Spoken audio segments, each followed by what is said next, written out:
Assalamualaikum warahmatullahi wabarakatuh. Halo semuanya, perkenalkan nama saya Juliana Anggreni dari kelas 9A. Sebelum kita masuk ke materi inti, yaitu tentang penjelasan nama-nama dan biografi singkat Wali Songo, mari kita simak pengertian Wali Songo terlebih dahulu. Wali Songo adalah wali yang 9, yang menandakan jumlah wali yang berjumlah 9, atau sanga dalam bahasa Jawa. Pendapat lain menyebutkan bahwa kata sanga berasal dari kata tesana, yang dalam bahasa Arab berarti mulia. Para wali tersebut memiliki gelar sunan atau susuhunan. Kata sunan atau susuhunan berasal dari kata suhun, kasuhun, sinuhun, berarti yang dijunjung tinggi atau dijunjung di atas kepala, juga bermakna paduka yang mulia. Yang pertama, Sunan Gresik. Nama aslinya adalah Maulana Malik Ibrahim atau Syekh Maghribi, merupakan wali tertua di antara wali Songo yang mensiarkan agama Islam di Jawa Timur, khususnya di Gresik, sehingga dikenal pula dengan nama Sunan Gresik. Sunan Gresik menetap di Gresik dengan mendirikan masjid dan pesantren.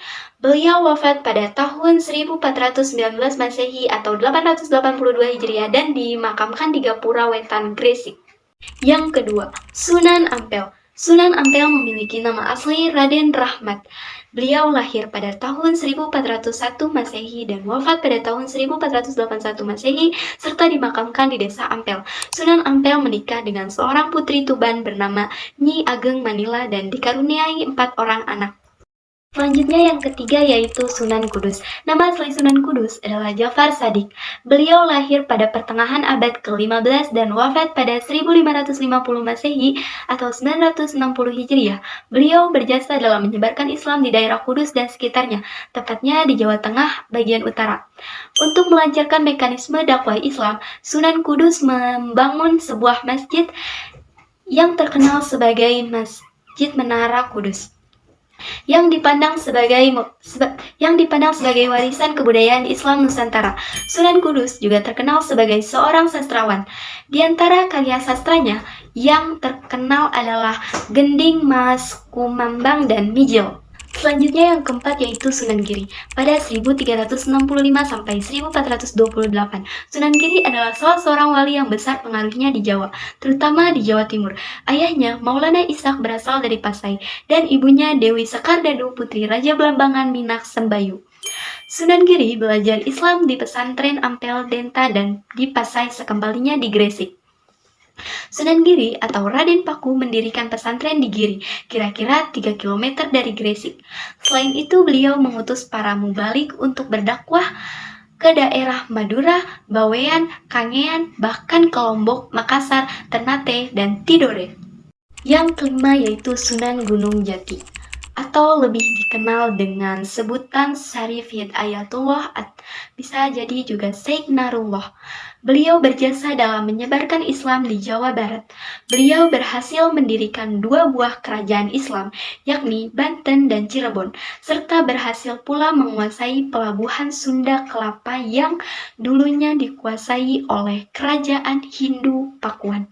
Syarif Hidayatullah wafat pada 1570 Masehi dan dimakamkan di Gunung Jati, 7 km sebelah utara Cirebon. Selanjutnya yang keenam yaitu Sunan Kalijaga. Nama asli Sunan Kalijaga adalah Raden Masahid, salah seorang wali Songo yang terkenal karena berjiwa besar, toleran, dan pujangga. Beliau seorang mubalik yang berdakwah sambil berkelana. Di dalam dakwahnya, Sunan Kalijaga sering menggunakan kesenian rakyat, yaitu gamelan, wayang, serta lagu-lagu daerah. Beliau wafat pada abad akhir ke-16 Masehi dan dimakamkan di desa Kadilangu sebelah timur Laut Demak. Yang ketujuh yaitu Sunan Muria. Nama asli Sunan Muria adalah Raden Umar Said, putra dari Sunan Kalijaga. Beliau seorang mubalik yang berdakwah ke pelosok-pelosok desa dan daerah pegunungan. Di dalam dakwahnya, beliau menggunakan sarana gamelan serta kesenian daerah lainnya. Beliau dimakamkan di Gunung Muria, yang terletak di sebelah utara kota Kudus. Selanjutnya yang kedelapan yaitu Sunan Bonang. Sunan Bonang yang nama aslinya adalah Magdum Ibrahim, putra dari Sunan Ampel. Lahir pada tahun 1465 Masehi dan wafat pada tahun 1515 Masehi. Semasa hidup beliau mempelajari Islam dari ayahnya sendiri. Kemudian bersama Raden Paku merantau ke Pasai untuk mendalami Islam. Jasa beliau sangat besar dalam penyiaran Islam. Yang kesembilan atau yang terakhir yaitu Sunan Derajat. Nama aslinya adalah Syarifuddin, putra dari Sunan Ampel dan adik Sunan Bonang. Beliau berjasa dalam mensiarkan agama Islam dan mendidik para santri sebagai calon mubalik. Santri-santrinya berasal dari berbagai daerah dan bahkan ada yang dari Ternate dan Hitu Ambon. Pertanyaan yang pertama, apa peran Wali Songo dalam perkembangan Islam di Nusantara? Pertanyaan kedua, mengapa para wali yang menyebarkan agama Islam di Pulau Jawa dinamakan Wali Songo? Yang ketiga, bagaimana cara yang dilakukan oleh para Wali Songo dalam mendakwahkan Islam di Pulau Jawa? Jawaban untuk soal yang pertama yaitu, Wali Songo dipandang sebagai lembaga atau gerakan dakwah Islam yang bertugas menyebarkan agama Islam di daerah-daerah yang belum memeluk agama Islam di Jawa. Jawaban yang kedua, yaitu karena Wali Songo bisa diartikan sebagai orang yang dekat dengan Allah Subhanahu wa Ta'ala atau waliullah, sedangkan kata Songo yang berasal dari Jawa berarti 9. Jadi, secara umum Wali Songo berarti 9 wali yang dekat dengan Allah Subhanahu wa Ta'ala.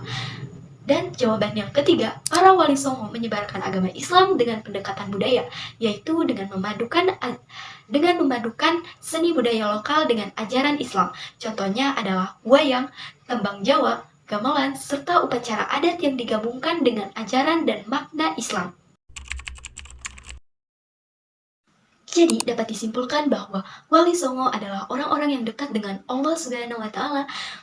Wali Songo juga bertugas dalam menyebarkan agama Islam di daerah-daerah yang belum memeluk agama Islam, khususnya di Jawa, dengan cara pendekatan budaya, yaitu dengan memadukan seni budaya lokal dengan ajaran Islam.